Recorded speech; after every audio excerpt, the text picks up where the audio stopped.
আসসালামু আলাইকুম, আশা করি তোমরা সবাই ভালো আছো। আজকে রাইট ফর্ম অফ ভার্বসের আরেকটা লেকচার নিয়ে আমি তোমাদের সামনে এসেছি, সেটা হলো টাইপ 2। দেখো, তোমরা একটু খেয়াল করো, আমরা আজকে যে জিনিসটা দেখব সেটা হলো, আমরা এর আগে দেখেছিলাম সাবজেক্টের ক্ষেত্রে কিভাবে আমরা ভার্ব চেঞ্জ হয়। আজকে আমরা একটা দেখব যে পাস্ট টেন্স হলে আমাদের ভার্ব কিভাবে চেঞ্জ হচ্ছে। যদি আমরা পাস্ট টেন্স হিসেবে চিন্তা করি তখন আমাদের ভার্ব কি হয়। দেখো, এখানে বলা আছে যদি পাস্ট টেন্স হয় তাহলে যেটা হবে সেটা হবে ভার্বের V2 হবে। হ্যাঁ, V2 মানে তোমরা এর আগে জানো V1 V2 V3 কীভাবে চেঞ্জ হয় সেটা আমি দেখাই আসছি। তো তারপর আমি বলে দিই যে যদি আমরা একটা উদাহরণ দিই যে গো, এটা যদি V1 হয় তাহলে সেটার V2 হবে ওয়েন্ট। ঠিক আছে, V2 হবে ওয়েন্ট, মানে পাস্ট ফর্ম আর কি মেইন জিনিসটা। তো এটা তেমন কিছু না, এটা তোমরা সবাই জানো। তো তাহলে চলো আমরা দেখি, এখানে কিছু এক্সাম্পল আছে, সেই এক্সাম্পলগুলো দিয়েই কিন্তু আমরা প্র্যাকটিস করব এবং সেই এক্সাম্পলগুলো আসলে বোর্ডের এক্সাম্পল। তো তোমরা বুঝে রাখো যে এইভাবেই কিন্তু আসলে থাকে। আমাদের মেইন জিনিসটা করতে হয় যে আমরা তো V2 করতে জানি, বাট আমরা বুঝতে হবে যে সেটা পাস্ট টেন্স, নাইলে আমরা V2 কীভাবে করব, তাই না? তাহলে চলো আমরা এক্সাম্পলগুলো একটু দেখি। দেখো স্ক্রিনে যে এক্সাম্পলগুলো দেওয়া আছে, he dash get his graduation degree last year.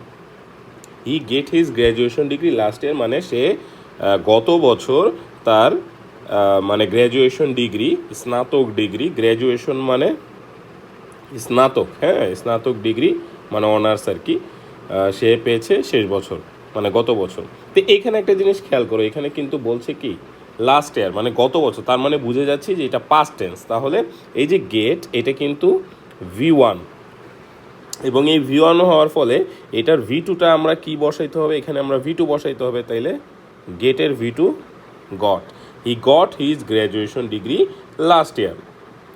এরপরে দেখো, Neil Armstrong is the first man who step on the moon. দেখো একটা জিনিস খেয়াল করো, Neil Armstrong is the first man who step on the moon মানে বুঝাইতেছে নীল আর্মস্ট্রং প্রথম ব্যক্তি ছিল যে কি চাঁদে পা রেখেছিল। নীল আর্মস্ট্রং কি করেছিল? চাঁদে পা রেখেছিল। তাইলে এটা কিন্তু অনেক আগে রেখেছে, তাই না? তাইলে এটা পাস্ট টেন্স। তাইলে এই যে ইজ, এটা কিন্তু V1-এ বসানো হয়েছে, তাইলে আমাদের এখানে V2 করতে হবে। ইজের V2টা কি হবে? ওয়াজ। তাহলে Neil Armstrong was the first man who step on the moon.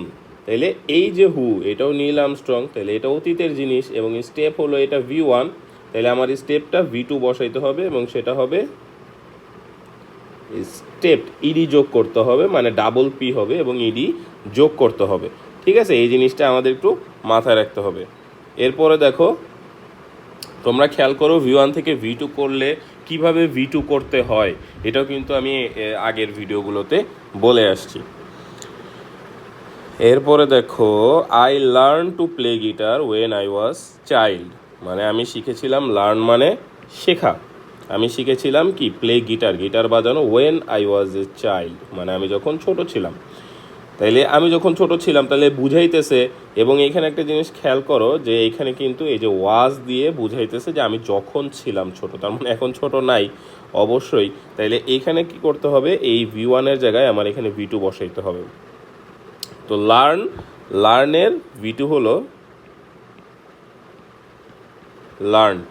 ঠিক আছে, একটা টি যোগ করতে হবে, তাইলে আমরা V1 থেকে V2 করতে পারবো। লার্নের V2 হলো লার্নড।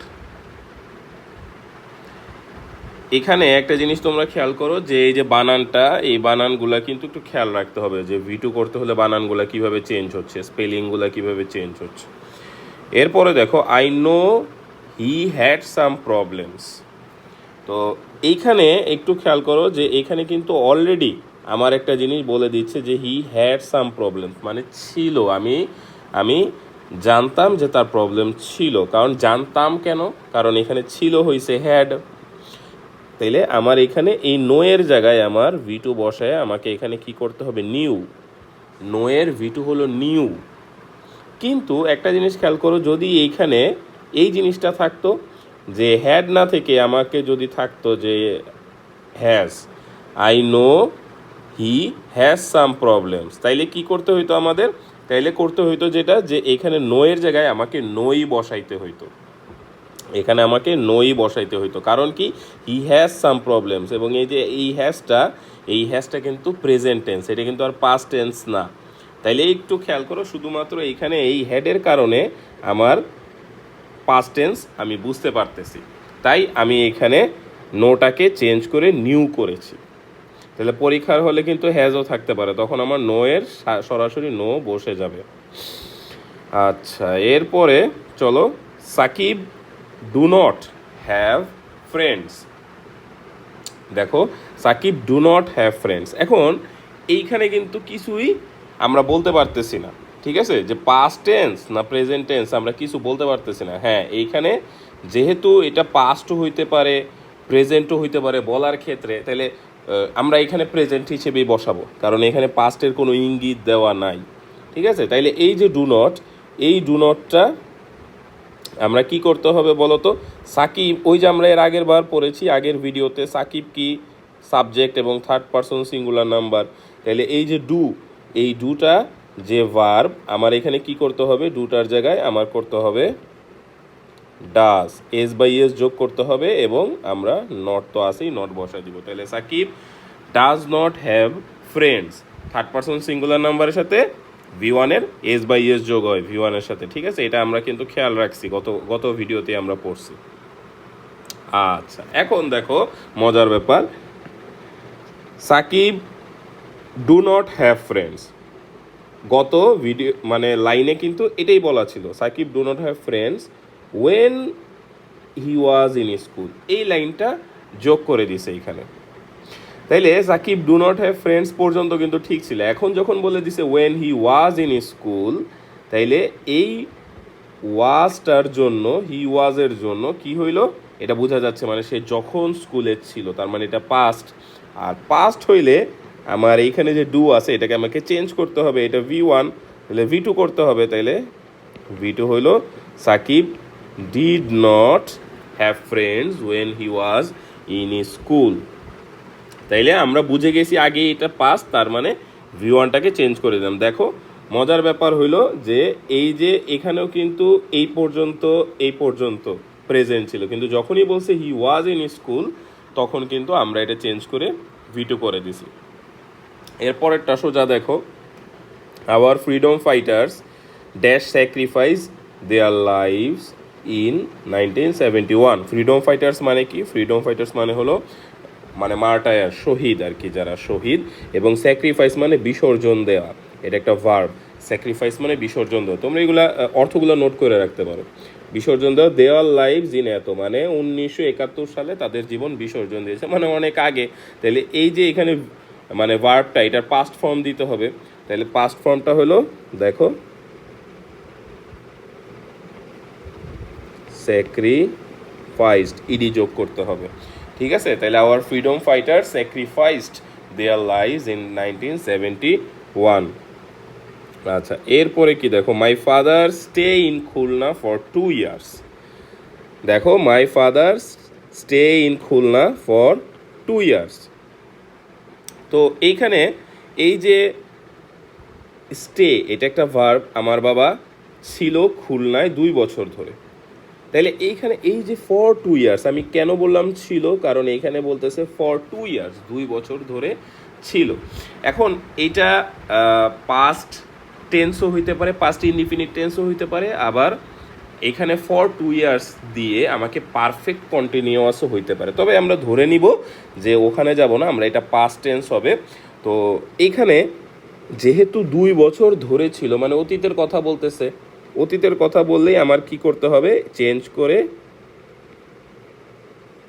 স্টে এর সাথে আমরা ইডি যোগ করে দিলে কি হয়ে যাবে? ভার্বের পাস্ট ফর্ম হয়ে যাবে, কারণ আমাকে এখানে V2 বসাইতে হবে, তাই না?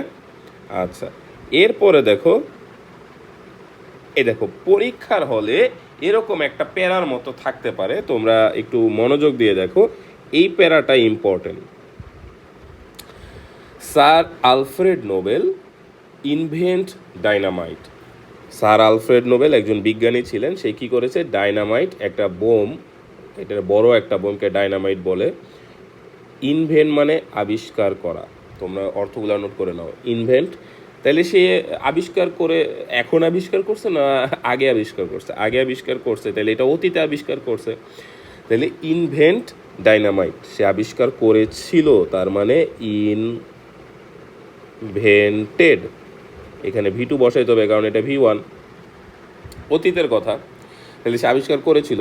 এরপরে দেখো he dash study in Russia. এখন এই যে লাইনটা he dash study in Russia, এখন পরীক্ষার হলে যদি আগে এই লাইনটা দেওয়া না থাকতো, এই আলফ্রেড নোবেলের কথাটা লেখা না থাকতো, তাহলে নর্মাল একটা লাইনে কিন্তু এই স্টাডিটার পরে আমরা স্টাডিজ করে দিতাম, কারণ এটা থার্ড পারসন সিঙ্গুলার নাম্বার ভার্বের সাথে এস বাই এস যোগ হতো। কিন্তু এইখানে কি হবে, এইখানে যে জিনিসটা হবে স্টাডিড হবে, স্টাডিড হবে, এটা V2 হবে, কারণ এটা অতীতের কথা, কারণ এটাও কে করছে? স্যার আলফ্রেড নোবেল করছে। তার মানে আগের লাইনটা দেখে আমরা বুঝতে পারতেছি, তোমরা একটু ভালো করে খেয়াল করো, আমার মূল কথাটা হলো এটার আগের লাইনটা দেখে আমরা বুঝতে পারতেছি এইটাও পাস্ট টেন্স। তাহলে পাস্ট টেন্সটা চিনতে হইলে আমাকে সামনের পিছের লাইন এগুলো একটু খেয়াল রাখতে হবে। তাহলে সামনের লাইনটা আগের লাইনটা দেখে আমরা বুঝলাম এটা পাস্ট, তার মানে স্টাডি, এটা কি? এটা হলো V1, মানে পড়াশোনা করা। তাহলে আমরা সে পড়াশোনা করেছিল রাশিয়াতে।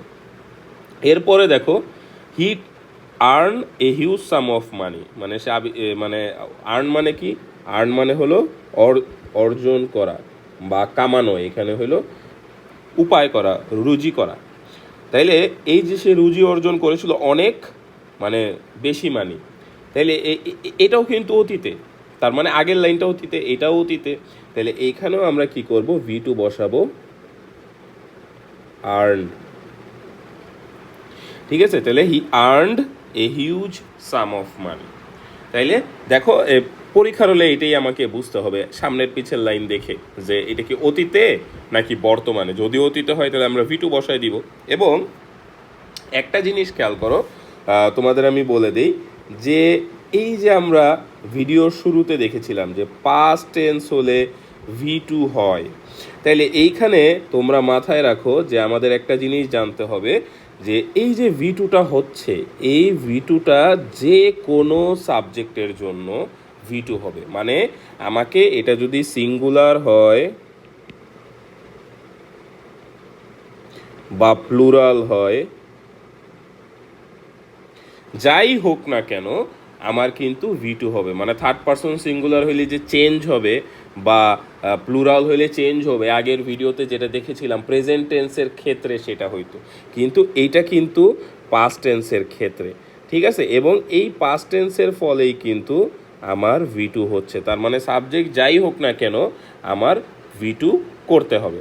তাহলে আজকে এই পর্যন্তই, নেক্সট ক্লাসে আমরা আবার আরেকটা টাইপ নিয়ে